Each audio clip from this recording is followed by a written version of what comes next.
Olá pessoal, sejam extremamente bem-vindos a mais um vídeo aqui do professor Arineu. Nessa aula nós iremos resolver mais alguns exercícios sobre conjuntos e antes eu gostaria de pedir que vocês se inscrevessem no nosso canal para ajudar o nosso trabalho e acionassem o sininho das notificações para vocês não perderem nenhum vídeo novo que a gente lança, ok? Então vamos à solução dos exercícios. O primeiro exercício diz: um conjunto F possui exatamente 128 subconjuntos. Qual é o número de elementos de F? Ora, nós temos aqui um conjunto F. O número de elementos desse conjunto nós podemos indicar da seguinte forma: N de F. Quantos subconjuntos esse conjunto F deve possuir? Todos os subconjuntos do conjunto F formam um conjunto que nós chamamos de conjunto das partes de F. Conjunto das partes, ok? O conjunto das partes é um conjunto formado por todos os subconjuntos de um determinado conjunto.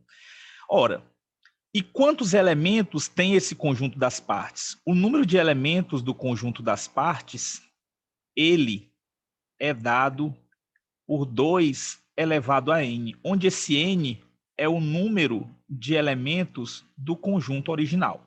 Então, se o conjunto F tem n elementos, o conjunto das partes de F vai ter 2 elevado a n elementos. É dito no problema que o conjunto F tem 128 subconjuntos, ou seja, o conjunto das partes de F vai ter 128 conjuntos. Então, nós podemos concluir que 2 elevado a n é igual a 128. Então, 2 elevado a n, fatorando aqui o 128, nós vamos encontrar 2 elevado a 7. Então, aqui eu tenho uma igualdade entre potências. Se as bases são iguais, os expoentes são iguais. Então, n é igual a 7. Então, qual é a nossa conclusão? O conjunto F possui 7 elementos, ok? O conjunto F possui 7 elementos. Tranquilo, pessoal?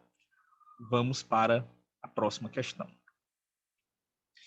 Se x e y são dois números inteiros estritamente positivos e consecutivos, qual dos números abaixo é necessariamente um inteiro ímpar? Então, nós temos aqui algumas expressões que vão nos retornar um valor inteiro e nós queremos saber qual dessas expressões obrigatoriamente vai nos dar um inteiro ímpar. Então, vamos aqui a algumas considerações. Como x e y são inteiros estritamente positivos, ou seja, são maiores do que zero, e consecutivos, nós podemos então concluir que um deles deve ser par e o outro deve ser ímpar. Ou seja, obrigatoriamente, o x e o y, um deles vai ser par e o outro vai ser ímpar. Então, aqui, vamos estabelecer algumas ideias iniciais. Quando eu somo um número par com um número ímpar, o resultado vai dar ímpar, ok? Quando eu somo um número par com um número par, o resultado vai dar par. Quando eu somo um número ímpar com um número ímpar, o resultado também vai dar par, ok? Então, quando é que uma soma de dois números dá um número ímpar? Quando um deles for par e o outro for ímpar. Caso os dois sejam pares ou os dois sejam ímpares, o resultado vai dar um número par. E no produto, se eu multiplico um número par por outro número par, eu vou ter um resultado par. Se eu multiplico o número par por um número ímpar, o resultado também é par. E se eu multiplico um número ímpar por um número ímpar, o resultado vai ser ímpar. Então, com base nessas ideias aqui, nós vamos ter agora a análise de cada uma dessas expressões. No item A, nós estaremos somando aqui x mais y, ou seja, eu vou estar somando um número par com um número y, com um número ímpar, melhor dizendo, independentemente aqui da ordem. Então, vamos dizer, vou somar um número par com um número ímpar e somando com 1, que é outro número ímpar. Então, observe, Esses dois aqui, ímpar mais ímpar, vai dar um resultado par. Ou seja, no final das contas, eu vou somar 2 pares e o resultado vai ser par. Então, a expressão do item A obrigatoriamente vai nos dar um número par. Vamos agora para a expressão do item B, onde eu tenho xy mais 1. Ora, xy, eu estou multiplicando um número par por um número ímpar. Ora, um número par por um número ímpar vai me dar obrigatoriamente um número par. Então, aqui eu tenho que eu vou ter um par mais o 1, que é ímpar. Então, par mais ímpar vai dar o quê? Ímpar. Então, obrigatoriamente, a expressão do item B, ela vai me dar um número ímpar. Então, aqui, nós já encontramos a nossa resposta. Vamos analisar os outros números, né? No item C, eu vou ter aqui 2 vezes x mais 3 vezes y. Ora, 2 vezes x, eu estou multiplicando 2, que é um número par. Independentemente do x ser par ou ímpar, o resultado vai ser par, porque eu estou multiplicando um número par. Se for par vezes par, vai ser par. Se for par vezes ímpar, vai ser par também. Então, independentemente, essa expressão 2x é par. Mais 3y. No caso do 3y, se o y for par, o resultado daria par. Se o y for ímpar, o resultado daria ímpar. Ou seja, eu tenho aqui duas possibilidades da expressão ser par ou ímpar. Ou seja, no final das contas, se eu posso ter par mais par, que vai me restar um par, ou par mais ímpar, que vai me restar um ímpar. Então, essa expressão aqui, ela tem duas possibilidades. Ela pode ser par ou ímpar. Então, obviamente, ela não é a nossa solução. No item D, eu tenho 2xy, como estou multiplicando aqui por par, obrigatoriamente vai ser par, mais um número par, então essa expressão obrigatoriamente me restar um par. E no item E, 3x mais 2y, o raciocínio é o mesmo do item C. Então, essa expressão vai ser par ou ímpar. Então, a resposta que nós estamos procurando, que obrigatoriamente vai nos dar um número ímpar, é a expressão do item B. Ok, pessoal? Vamos para a próxima questão. Um número real x só pode ser representado na forma decimal com infinitas casas decimais. Então, assinale a afirmação correta. Então, vamos lá. O número real que é apresentado com infinitas casas decimais, ele é uma dízima, ok? E ele pode ser de dois tipos: periódica ou não periódica. O que é que significa isso? A dízima ela é periódica quando ela tem uma parte decimal que se repete, ok? E a dízima é não periódica quando ela tem a parte decimal não se repetindo. Ora, no caso de ela ser periódica, ela vai ser um número racional, perfeito? Deixa eu destacar aqui. Então, se ela for periódica, ela é um número racional. Significa que nós podemos escrever essa dízima periódica na forma de uma fração com numerador e denominador inteiros.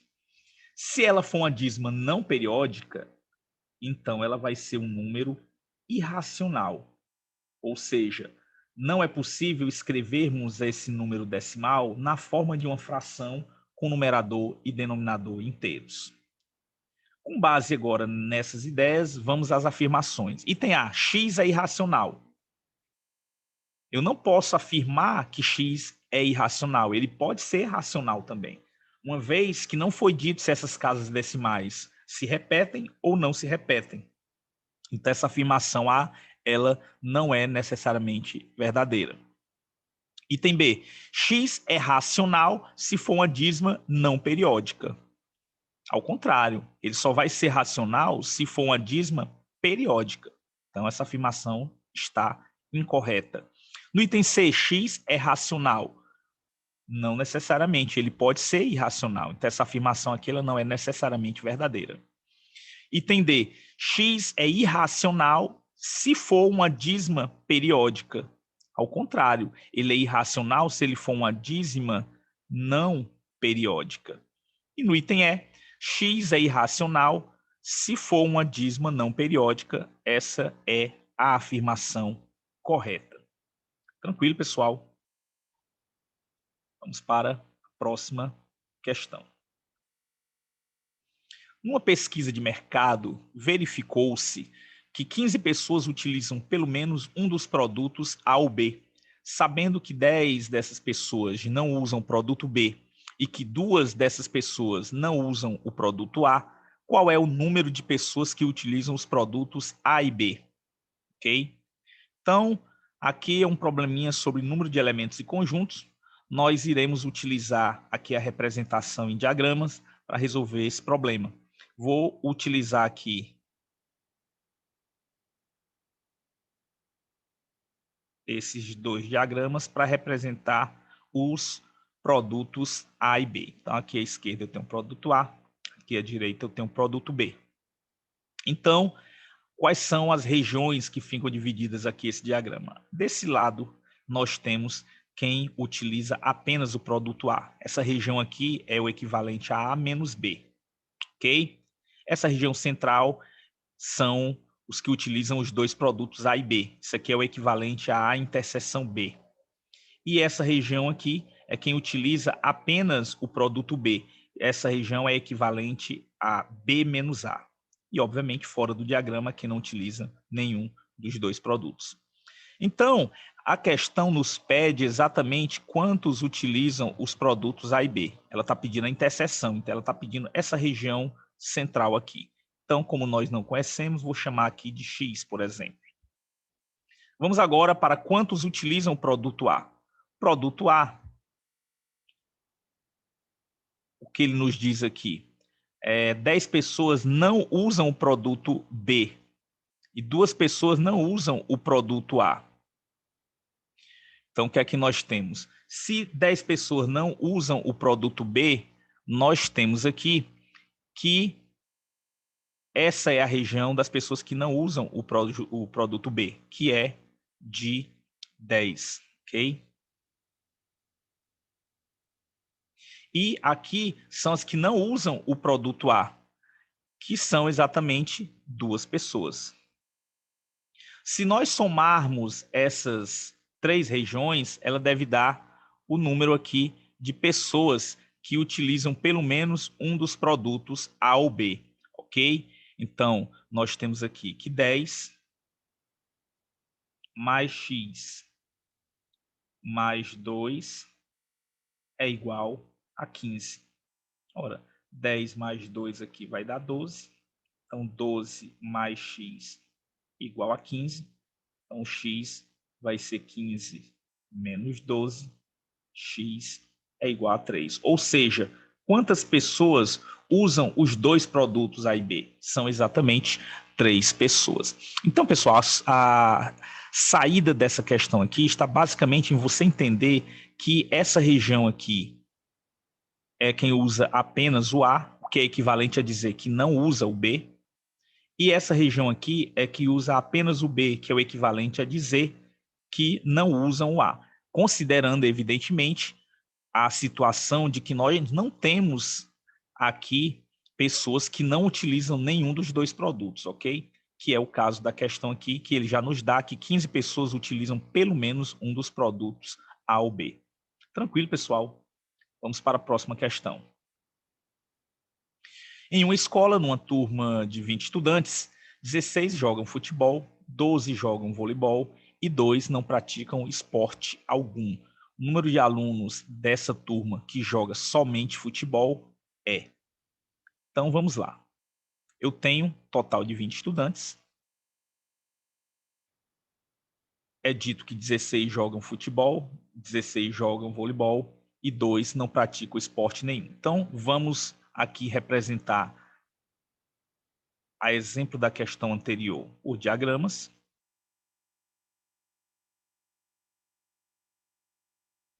Aqui eu vou representar futebol e aqui eu vou representar voleibol. Lembrando mais uma vez que nós temos essas três áreas. Aqui quem pratica os dois esportes, futebol e voleibol. Aqui quem pratica apenas futebol. Aqui quem pratica apenas voleibol. E fora quem não pratica nenhuma das duas modalidades. No caso aqui, já é dito que 2 não praticam esporte algum. Então, esse 2 fica aqui do lado de fora do diagrama. Ok? Agora, quantos praticam os 2 esportes? Aqui nós não temos essa indicação. Então, mais uma vez, vou chamar aqui de X, que eu não sei quantos praticam os 2 esportes.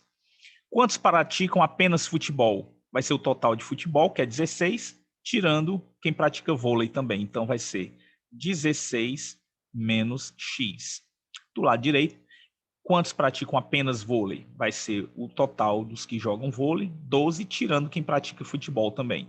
Então, vai ser 12 menos X. Se eu somar quem joga apenas futebol, quem joga os dois, quem joga apenas voleibol, com esses 2 que não jogam nenhuma das duas modalidades, nós vamos ter o total de estudantes, que é 20. Então, vamos somar aqui. 2 mais 16 menos x, mais x, mais 12 menos x, que vai dar o 20. Aqui, podemos, de cara, cancelar o menos x com o mais x. Então, nós teremos aqui 2 mais 6, 18. 18 mais 12 dá 30. Então, nós temos 30 menos x igual a 20. Então, se menos x passando positivo e o 20 passando negativo, nós teremos que o x vai ser 30 menos 20, ou seja, x é igual a 10. Ora, mas o que é que representa esse X? Representam aqueles que jogam as duas modalidades. A questão, ela nos pede a turma que joga somente futebol. Somente futebol, pessoal, é 16 menos X. Ou seja, 16 menos 10, que vai dar 6. Então, quantos jogam apenas e somente futebol? 6. A opção correta, então, é aqui o nosso item D. Tranquilo, pessoal? Então, a gente chega aqui ao final desse vídeo. Espero que vocês tenham apreciado essas questões. A gente se vê num próximo vídeo. Um grande abraço a todos e até lá.